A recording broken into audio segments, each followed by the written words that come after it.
lot of shit comes up that people would want to vote on, like the bailouts, the war, all things of this nature. There's a lot of things that people would like that's going to affect us. We would like to vote on this, but you don't get to vote on it. You get to vote on a representative. These people are going to represent you once they get into office. And think about some of the laws that are in place to protect corporations. Think about some of the laws that are in place that fuck people over every day. They wouldn't be there if people were voting for them. We all have this desire to have someone lead us. We all have this feeling where we need someone who's smarter and wiser, who represents us. You know, and when you're really fucking dumb, the problem is really dumb people, they get a say in everything too. And they're subject to a lot of tricks. Mm-hmm. They're subject to nationalism. They're subject to these kind of ridiculous rah, rah, rah America speeches that don't say jack shit. They say nothing. It's all just this cheerleading fucking event. And they're subject to it. They can't help it. They're dumb. They don't know they're being bullshitted. They grew up around dumb people. They go to work with dumb people. There's no one in their family that's interesting or asks any questions at all. And they just get sucked right into it, man. This society is so greedy, we're willing to go to war. We're willing to go places and send these big metal machines that kill people and fuck people up just so we can make more money. And the way our society is set up, I mean, I've heard it argued, and argued successfully, that our society runs on war. You know, it runs on the domination of the other parts of the world. And literally, that's the only way you can control a gigantic chunk of the globe. You have to keep everybody down, you know, and that's what our society is based on. We can't be fighting over each other because, you know, this guy's like 1 million people die in Iraq, and everybody goes, hey, as long as it doesn't happen over here. But it is, that is over here. It's just over here, over there. It's the same thing. It's the people you don't know that were born somewhere else who fucking got jacked. You get trapped in that whole idea of, you know, this is my team, these are my people, and, you know, someone fucking plays a country music song and throws up a flag, and I'm in. Fuck it. It feels good. It feels good to be in, right? It feels good to be, God bless America. It feels good. Singing around with a bunch of other people and you're all drinking. We're the fucking baddest motherfuckers on the planet. Woo! And that's how people get recruited. It's a clusterfuck, man. These poor fucking kids, man. Could you imagine being 18, 19, being talked into doing this shit for a bunch of bloodthirsty motherfuckers who just are trying to get whatever they're trying to get over there, whatever the fuck it is, whether it's lithium, you know, minerals in the mountains that they use to make cell phones, whether it's 90% plus of the world's opium supply, 90 fucking percent. That is a multi-billion-dollar business. And if you think these fucking industrialist cocksuckers that are running the world are going to leave that money behind, you're fucking crazy. Dude, they've got United States Army troops guarding Poppy Field. There's fucking so much heroin there. I mean, it's incredible. The fucking brother of the president of Afghanistan, his brother was selling heroin and getting paid by the CIA. I mean, god damn it. Heroin is absolutely addictive, okay? People who try heroin get hooked. Heroin is everywhere, okay? So you need to sell it. Someone's selling it. Who's selling it? I don't know, but 90% of it comes from this one place where we have to be to save our freedom. You can't criticize it. Because if you criticize it, you're a shithead. You don't appreciate the troops and what they're doing for you. And that's not the case at all. I just don't like the idea of these fucking people leading us in any direction where you need to sacrifice your life. Well, I don't believe it. I don't believe them. When there's been so many fucking lies. I mean, the more you look it up, the more, I mean, go into any of the stories on the weapons of mass destruction before we invaded and compare them to what we actually know that they really knew when they said that. It's like they did it on purpose. They wanted to get in there for whatever fucking reason. And if it's some crazy, the world is going to end if we don't stop this, but we can't tell you shit, like, I would love to believe you.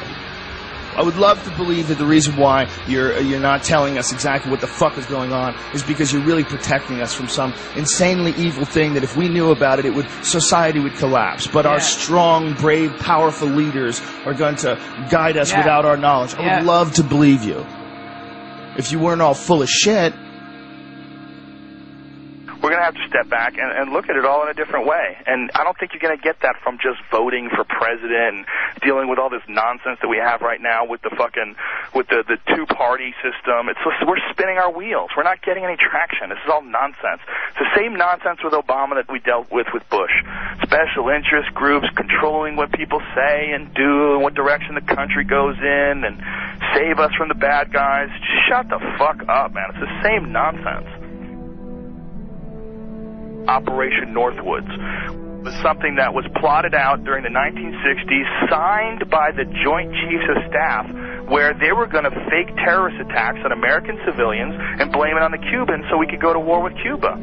It involved a bunch of shit, like blowing up a jetliner. They were going to have a drone jetliner and blow it up and say that people died on it, and this was going to get everybody fired up about going to war with Cuba. They were even going to attack Guantanamo Bay. They were going to arm Cuban friendlies to attack Guantanamo Bay so that we would have to go to war with Cuba. This is like our own government. They plotted this out. This is like real shit. I remember when I saw JFK, the Oliver Stone movie, and that was like part of the premise that JFK, that Oliver Stone was pushing in this film, is that they killed JFK because they wanted to stay in Vietnam because they were making a lot of money in Vietnam. And I remember at the time seeing that movie going, that is absolutely ridiculous. Who the fuck believes that? Are they going to start wars and keep wars going just so that they can make money, even though it's not a real war, it's not a just war? Nobody wants to go to war. That's stupid hippie bullshit. Well, as I got older and I started investigating history, you know, from way back to Vietnam, to the Gulf of Tonkin, to all the shit that happened when Kennedy and Nixon were in office, to all the shit that happened with Reagan and the Contras in Nicaragua and the Sandinistas, and all the different various things that have happened in human history where it's clear that the United States is, you know, we're fucking around with all kinds of things all the time to make money. And that there's a bunch of people that are profiting off of war. And then they're not just profiting like a little bit of money here and there. You look at like what's going on with like how much money Halliburton made from the war. We're talking like billions and billions of dollars. That's like real money. Eisenhower leaving office, and he's giving a speech warning the American people about the power of the military-industrial complex.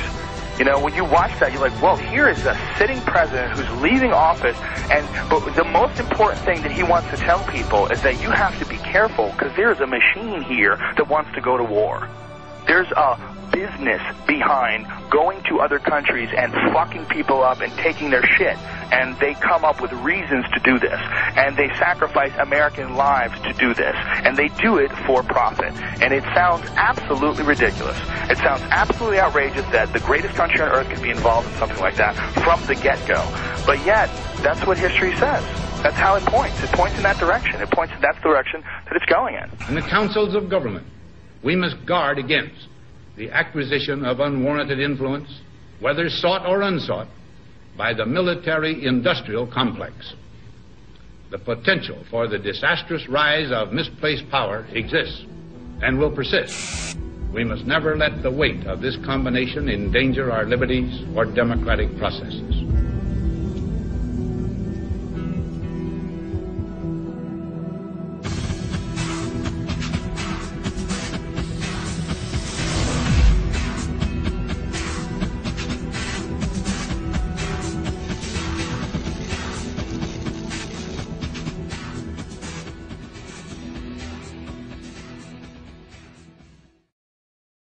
Tower 7 disturbs me the most. That Tower 7 just went whoosh, just like a controlled demolition.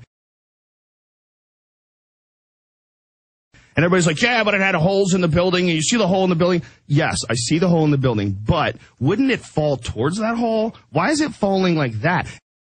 That doesn't make sense to me with Tower 7. The way Tower 7 fell, it just kinked in the middle and fell down free fall speed. Almost. I mean, everybody, like, they'll nitpick at you. Oh, it was 1/10 of a second slower than free fall. Even if it was just close to free fall, that's crazy. There was no resistance. It just gave up. Why wouldn't it, like, wiggle and collapse towards where it got jacked? It just seems like a controlled demolition. That bothers me.